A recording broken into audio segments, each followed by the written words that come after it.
Well, the Kennedy tapes on Vietnam began to appear in the latter part of the 1990s. And in many ways, that's because of the way that the Kennedy Library had decided to declassify who was listening to the tapes. From George Bundy, for instance, Kennedy's national security advisor listened to a bunch of Cuban Missile Crisis tapes in 1982, 1983. And that's when the Kennedy tapes became available to the public. The library began to declassify the civil rights tapes after that. It's really with Oliver Stone's JFK in 1991 that we have increased energy and interest in getting more of these materials out. The House Assassination Review Panel in 1992 also was very interested in gathering up all information that might have related to Kennedy's assassination, particularly if it had to do with Vietnam, which was part of the Stone thesis.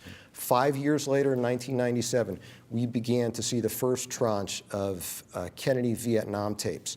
Those tapes dealt with topics and meetings that took place in August of 1963, the time when South Vietnamese generals were first interested in mounting a coup against Ngo Dinh Diem.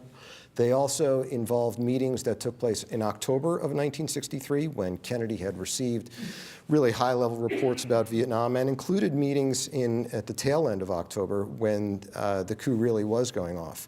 What we've seen more recently, as the Kennedy Library has gone back to declassify now in a chronological fashion, is that we've gotten the tapes from September of 1963.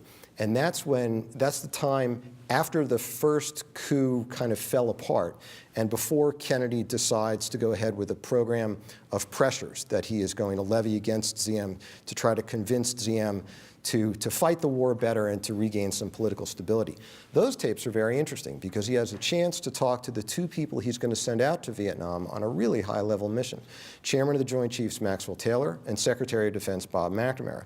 And in these tapes, as we'll hear in a little bit, Kennedy is really interested in winning this war. I mean, he's very concerned about the way the war is going. He is concerned about getting people there on the spot to give him a better sense of how the war is going. He continues to get conflicting reports from State Department people, military people, about the war going well, perhaps in the countryside, but not in the cities. But these tapes that we're getting now, and this last batch was really released just in January of 2012, are helping us. They're adding texture to what we know.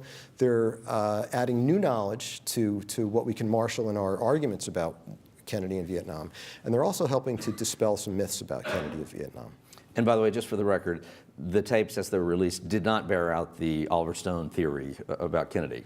Am I right? No, there's no indication that Lyndon Johnson is on the tapes, perhaps looking to off Kennedy so that he can emerge as president of the United States. Just to have squared that away, since we invoked Oliver Stone. Right.